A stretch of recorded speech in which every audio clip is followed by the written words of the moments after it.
Welcome to the Inside Sales Enablement Podcast. Where has the profession been? Where is it now? And where is it heading? What does it mean to you, your company, other functions, the market? Find out here.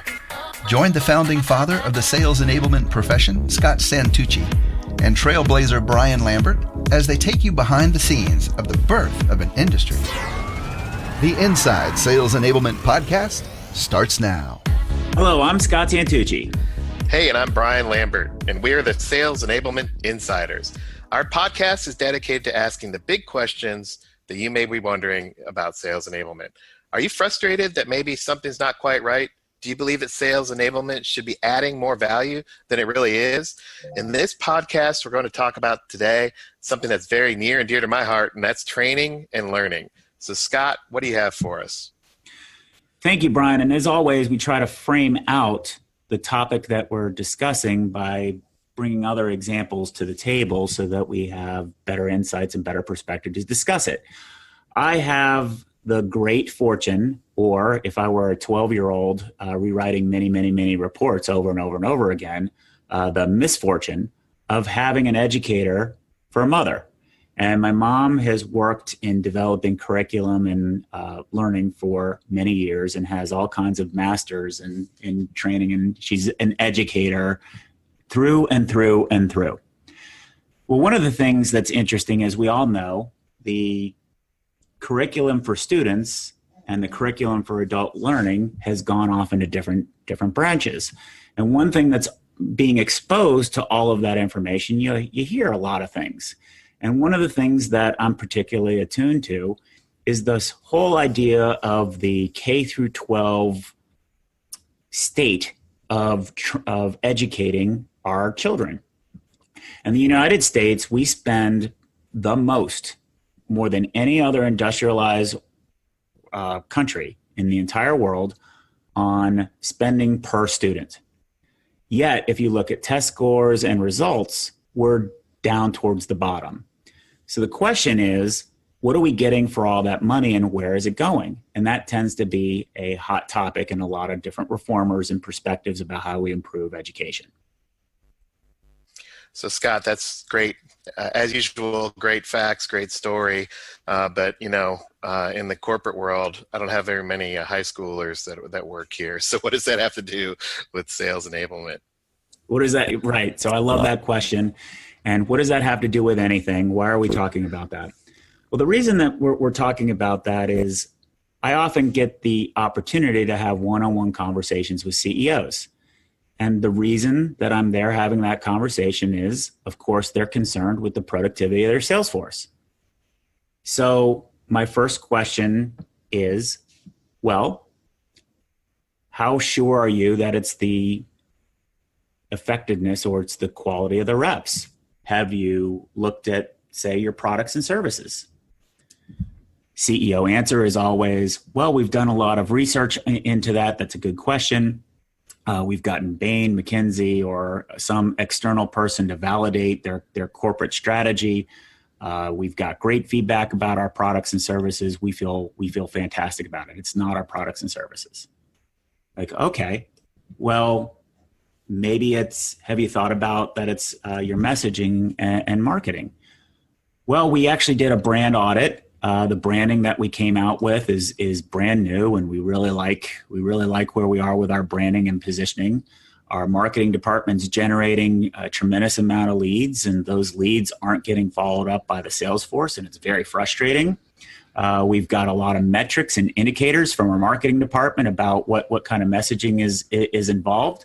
So we're pretty certain it's the sales force.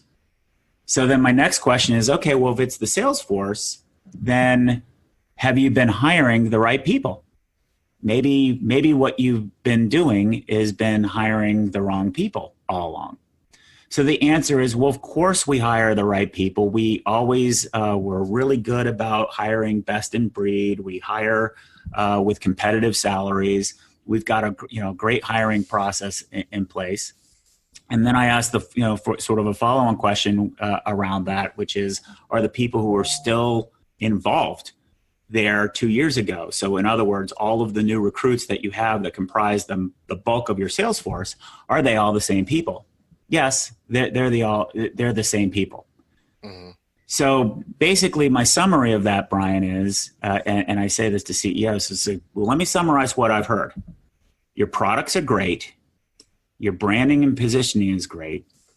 You're hiring all the right people, yet somehow you have the wrong sales force today. Is that correct? And the CEO says yes. And then my question back to him is, are you looking at what you're doing? Because it seems like you're manufacturing the wrong reps. And then I'd be quiet. And then when that happens, it's always I never really thought about that. And we have a completely different question rather than launching into what kind of sales training program do we need to put in place, or how do we hold salespeople accountable, et cetera. Yeah, that makes sense. And it's an interesting way that you put it here. Are you manufacturing the right reps? So I have a people background, and that concept of manufacturing reps is something that the traditional L&D folks might rail against. But what do you mean by that, and what kind of dialogue do you have about this concept of manufacturing reps?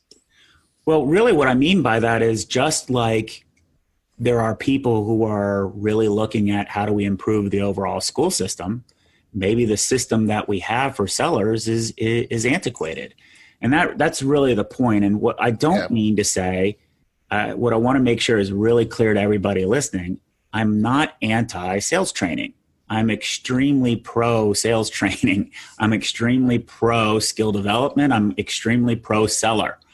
I think the question that I'm trying to ask is the sum of the parts working, and what does it look like? And I think in order for us to really examine that question, I think nobody would be better to help us explore that than you, Brian. If you don't know Brian, one of the things that you may notice is when you look at his email, it says Dr. Brian Lambert. So what are you a doctor in, and how do you go about getting a doctorate? Well, to answer that specifically, on the transcript, it says PhD in organization and management. And when I started that, what that was organizational design, organizational teaming, operating models, et cetera. But I was a practitioner at the time, and I looked for a degree program where I could study sales. So I wanted the context to be sales. So as I went through the entire 5-year process, when I had my ethics class, I did sales ethics. When I did marketing plus sales. When I did my management content, it was about sales management. So I studied sales the whole time. And as you may know, Scott, there really are no PhDs in sales. So I tend to think that I'm probably one of the few that's actually studied at the PhD level, this thing called professional selling. Excellent. And for those of you who don't know, what I want to do is also put this in context. I've had myself a tremendously huge learning curve on all of the sales training and learning and development vernacular and terminology. I myself have been a consumer of sales training courses, some of which I've hated and some of which I've liked as a salesperson. I've been a purchaser of sales training programs as a VP of sales and marketing, some of which I've liked and some of which I've hated. And now I'm in the business of actually designing some sales training programs, of which I don't really follow the traditional playbook. But what's important is, let's start to understand a lot of these terms and where do they come from, these disciplines, how they're being applied today in this modern world. And I think a great setup for that is, before Brian joined the team at Forrester, so past podcasts we've talked about that, Brian actually was in a role at the time it was called, I think it's ASTD, and now it's ATD. What is ATD? What is that? Yep. It's a great organization. It's the world's largest professional society for training and development professionals. So hundreds of thousands of people worldwide. They have an annual conference where they routinely get 10 to 15,000 people. It's the association for trainers. And that was started like in the 40s, right? That's correct, in the 40s. And as you know, Scott, in the 40s, there was a lot of work to industrialize training and development. And so it was born out of that industrialization, standardized testing, et cetera, and moved in through a series of steps through, skill development, competencies, testing, et cetera, and then into workforce planning, workforce development, workplace education, and now what they're calling talent development. So when you worked at ATD, what was your role? What did you do? I had two primary roles. The first one was looking at the strategic direction of the organization. How could it better serve what was becoming more of a segmented view of the quote-unquote trainer? So what did that look like? What type of communities would be established, et cetera? And then with my background, I was a seller. I'd been in sales management, sales training. I stood up what is now the Sales Enablement Community of Practice, which was the first one of its kind in the organization. Well, so I need to understand this a little bit more. That seems like a lot of inside baseball for me, at least. Maybe the rest of you who are listening can really understand it. So first you said, as somebody who only really cares about sales training, I gather that there are other kinds of trainers in ATD. Help me understand that a little bit. Right. So it's a great question. First, when you look at the umbrella of training, it's this idea of helping individuals get the right skills and knowledge to be successful.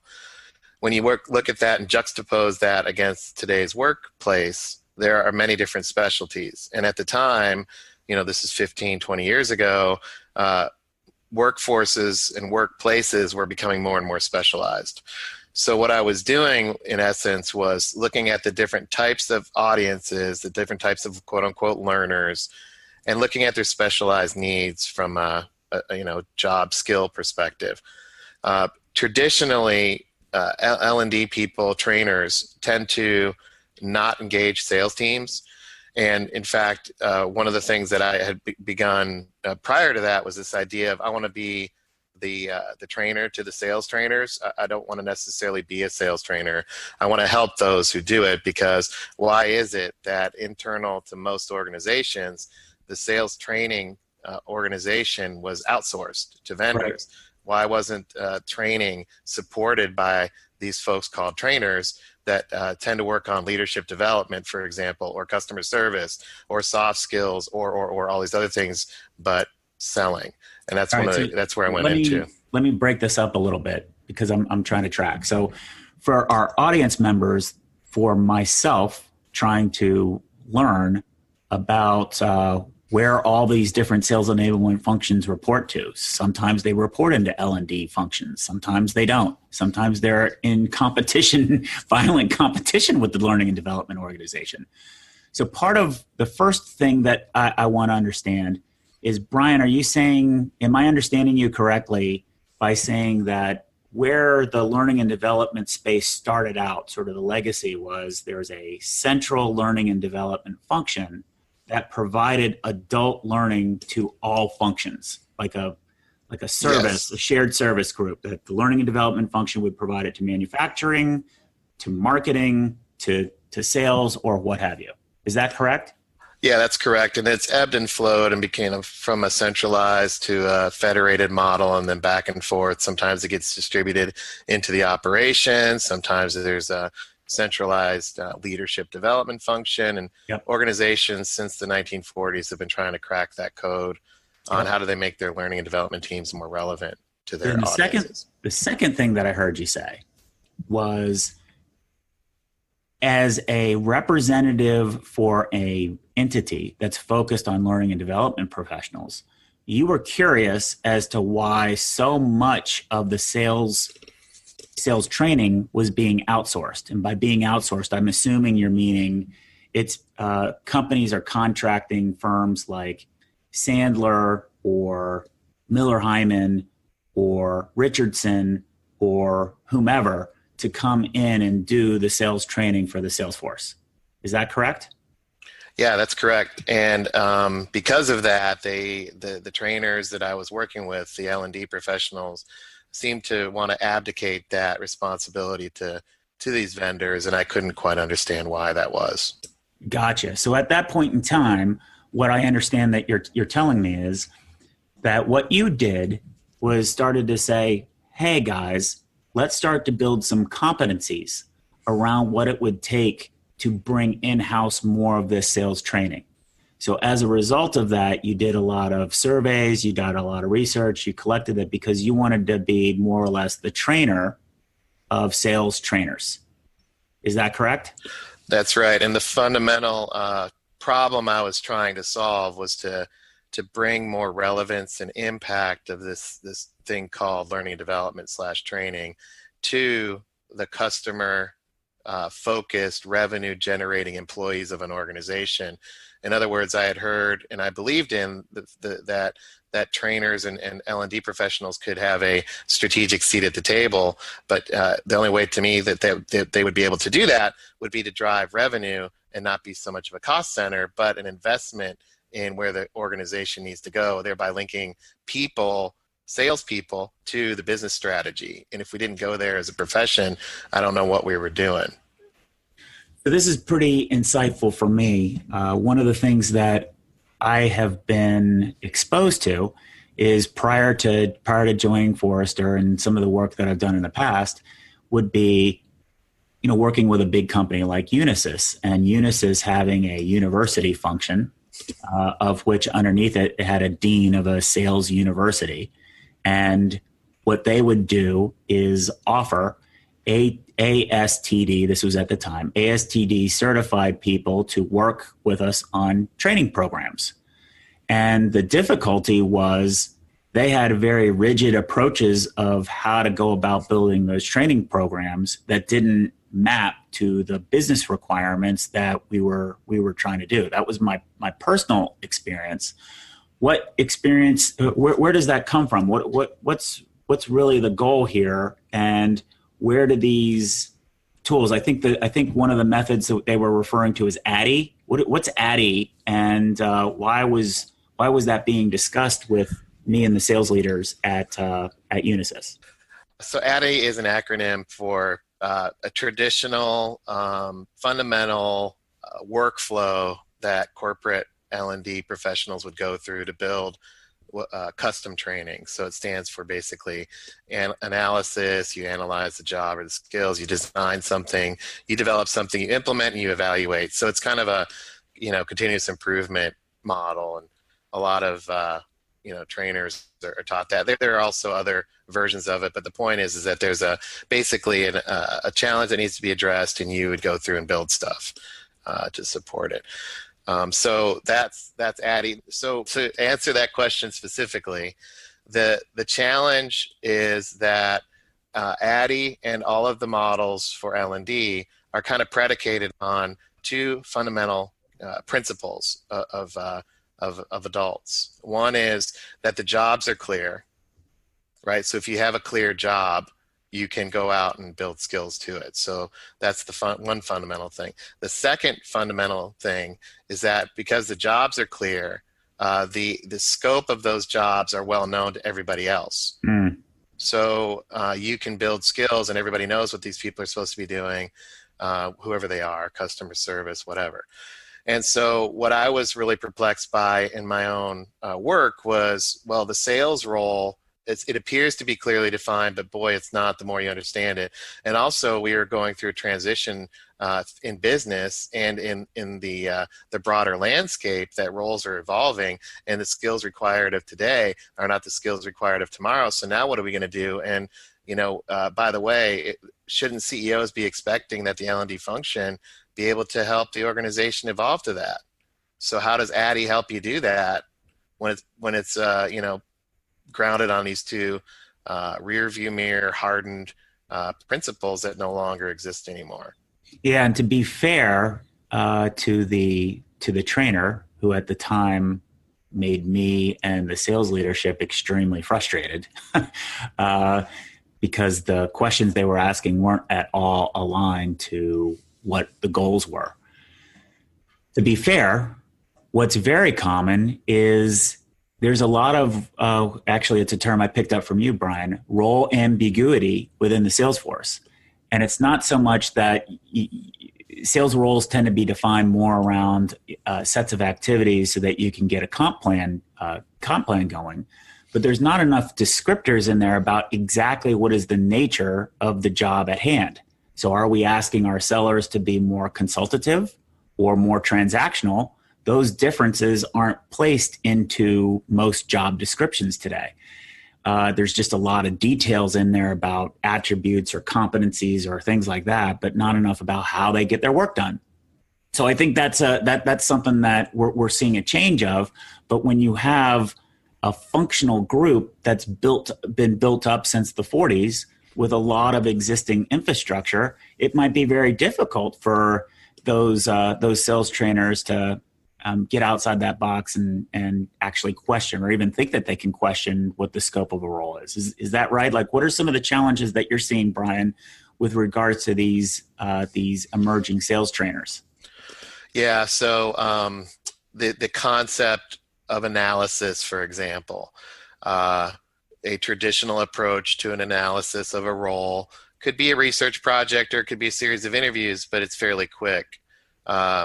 So just the concept of analyzing roles and selling, Scott, I don't know about you, we've been working together now 11 to 15 years or so. I don't think our analysis is quite solidified and is complete as trainers, and we're still doing analysis today after 15 years. You can't do a needs analysis on a sales force in 30 minutes by answering a bunch of questions, for example. So that's one of the challenges that sales trainers inside of companies have today. And back then, that was one of the things that I was trying to illuminate was the cross-functional nature, the internal navigation, this idea of spanning corporate boundaries, being out on a limb, et cetera. These are attributes of a role that require a higher level skill set and more of about a way of thinking, not a way of completing a task, right? And that's and this is why sometimes I don't tell people I have my PhD. I got pinged on LinkedIn. Hey, you had PhD on there, then you took it off, then you put it back on, then you took it off. It's my own internal battle because a lot of these concepts have academic background. And the research is required to understand, the brain science, the evolution of a workplace. There's a lot in the academic space, but the translation of that into execution is where I spend my time. And I just felt like it was important to understand the totality of what was going on from a human perspective. And I still use those things today, but I don't necessarily believe I should lead with it because the world has changed and it's more about having an impact in a conversation today than leading with a professional standing, et cetera. So I know I took us a little bit off, but I have this own internal battle here. That's great color. I really think that in a future podcast, we should get at the reactions that I had when you would introduce a lot of that terminology in our research meetings when we first started working at Ford. Yeah, and we're still friends after all this time. But boy, yeah, it was interesting. And we should tell a day in the life of Scott and Brian back then. Boy, we would go at it, but we were both trying to understand each other was the thing. Yeah. Right. So what I'd like is to sort of wrap up on the ATD experience. You produced a lot of reports and did a lot of analysis. What were some of the reports and research that you did at ATD? At ATD, I led so I swung my PhD research into, which is basically salesperson skills, or we call them competencies. There's a whole series of attributes of competencies. And I swung my PhD research into a research project globally where I basically built the first sales enablement competency framework. So it included sales operations, sales management, sales trainers, salespeople, and sales trainers as an enablement function. So that was it's called World-Class Selling. It had a bunch of tools in there where you could go out and assess the attributes of your sales force, et cetera. But even in that work, which is one of the best sellers at ATD, it's really easy to go into an aggregate view of the sales team. And that was the thing there is I wish I would have been able to help folks tailor it more to their specific portfolio of sales forces. But I also wrote a bunch of books. I have 2 domains. I had the sales domain, so I wrote a book called 10 Steps to Successful Sales. It's for entry-level salespeople. And then on the other side, I had this L&D background, so I did a lot of certificates. I learned human performance improvement. I learned things like this ADDIE model that we talked about, so I have a heavy L&D background. And I think that set me up well when I joined Forrester to have a foot in both of those domains. Yes, and I think that background is important for us to understand it. One of the things that I'd like to point out is, our goal on this podcast is to talk about inside sales enablement. And one of the challenging attributes about this rapidly growing role is, what is the scope of it? And ATD now has a sales enablement community. So the point there is, what is the scope and what is the byproduct of that community? And from my perspective, I think that sales enablement is a inclusive function. I'm all for any function that's going to work to make the job of sellers easier and to make the revenue growth more enabled. So for me, the scope of sales enablement is inclusive of trainers, but not absolute to trainers. It includes marketers. It includes the finance department who has analytics or other process steps. It includes the administrative functions that exist that create policies and procedures that sellers need to adhere. It may include some elements of the compensation setting process and not all of it. So the way of all the groups that it's inclusive is important. And what are some of your thoughts of this grounding nucleus of the ATD sales enablement patch? Yeah, and just building off of what you said, when I was going through and I was a seller, I said I want to go work on the sales profession, not in it. And I didn't know what it was. And so I ended up, through my research into this skill building and at ATD.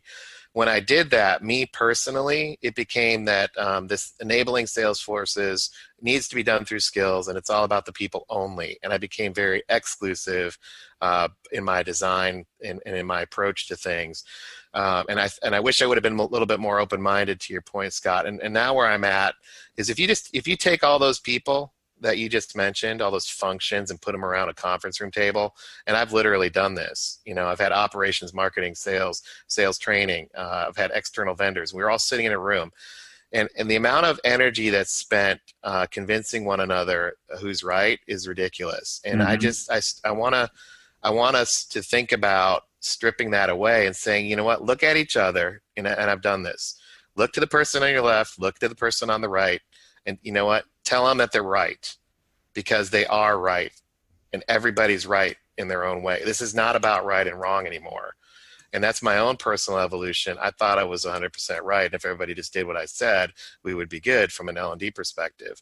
But it's not. There's one aspect, one component, one pillar, and everybody's right. Now what? Now what of that is incredibly challenging, because you have all of this hardened view and an isolated view, including, my own background in L&D. I was extremely biased and rigid. So everybody's right. Now what? And then in that view, how do we move forward? And then what's the role of folks that understand how humans learn, how behaviors or competencies or skills need to be built, and how to model, somewhat of a reality in a safe way, so you don't have to practice on customers. Can we just focus on that as a profession? So we're at the point now where we wrap up and each of us share our takes. Let me share with you and our listeners what I get out of this conversation every single time. For me, the primary role or primary duty of sales enablement is to simplify things. And to your point that you articulated really well, we have lots of cooks in the kitchen. And let's just take the talent flavor of sales enablement. There are other flavors. Let's not get into marketing and content or anything like that. So let's go back to the first area that we talked about, which is the conversation with the CEO and you're manufacturing the wrong reps. today there's so many different individual people involved in that hiring process. So the way that I like to think about this is a hire to retire process end to end. And one of the things that I like to do is I like to look at a talent spec. And what's interesting is very few companies actually have one talent spec. I've seen some groups in learning development create these very rigid criteria of what they hire to. Most of the time, sales trainers are not privy to that information, so they train on something different. That spec goes out and gets broken down, and then there are other people involved. Maybe the hiring manager is responsible for writing out a job description. Then there's other people within the recruiting department that write job descriptions that are to promote it. There are recruiters involved. So there's a whole bunch of people just involved in just the recruiting process alone, step one. And then you go to the onboarding process, which there's a whole bunch of other cooks involved in that kitchen. Then you get into the coaching part, which we can do a deep dive into about how messy that is, about what the actual role of frontline sales managers are. Then we get into the development process, which is the training and all the different factors, of which sales training is only a small piece of all the training sellers get. And then you get on to how you evaluate performers. And when you do that inventory, just the sheer number of people inside your company with their own versions of Addy that they're looking at through the lens in is massive. So the first thing that I like to do is find a way to simplify something end to end. And that, for me, means taking an inventory of all the people. So part of what Brian's telling me helps me get more knowledgeable or empathetic about these individuals so that we can bring them along and empathize with them. That's one point. Any comments on that? Because that was a lot to share. Well, I think that's your take. That's one of your takeaways. Mine, to counter that, was not counter it, but to add on to that, is one of the things that is a takeaway for me is this idea of the CEO view of this. They're so clicked up that they tend to think in terms of a quote unquote system view. And are you manufacturing reps? And then, Scott, you click into that with this hire to retire. And I think our listeners have a choice to make in this, right? Because in your defense, sometimes people are like, well, Scott makes it so complicated. To me, you know what, Scott, you're not the one making it complicated. Our companies are. Mm-hmm. You happen to, as the father of the profession, be able to say, here's what it is. It just is what it is. And when I looked at it that lens, I had a choice to make, and it was do I go towards this and want to explore this in my role and the value add in that, or do I want to just shut it down?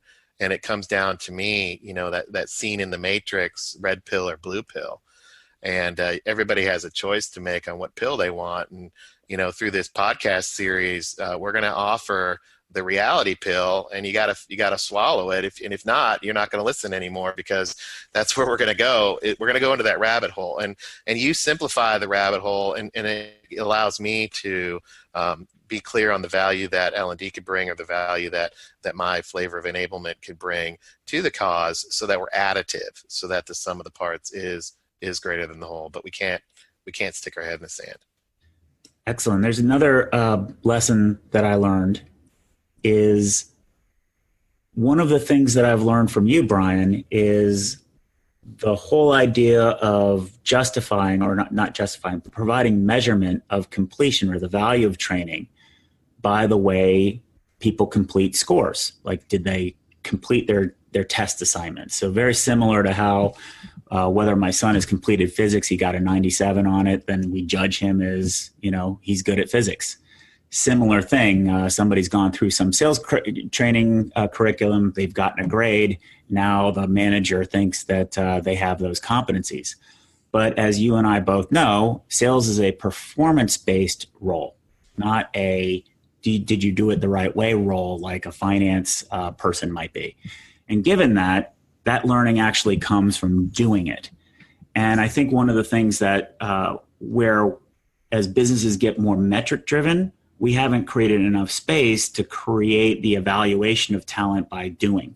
And what I've noticed is, as a sales leader and a sales professional, the idea of doing a role play, which used to be commonplace, is now really poo-pooed upon, or that's not really scientific, or there's a whole bunch of excuses or reasons why role playing isn't a great thing. And I'm a huge advocate of bringing experiential learning back into the curriculum, into the course.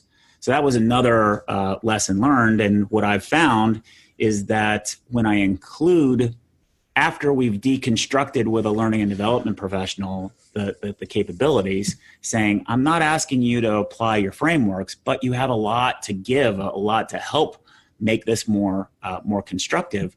Watch how we're doing these things and help us learn how to make them more repeatable. That is a fantastic use of a learning and development professional, in my opinion.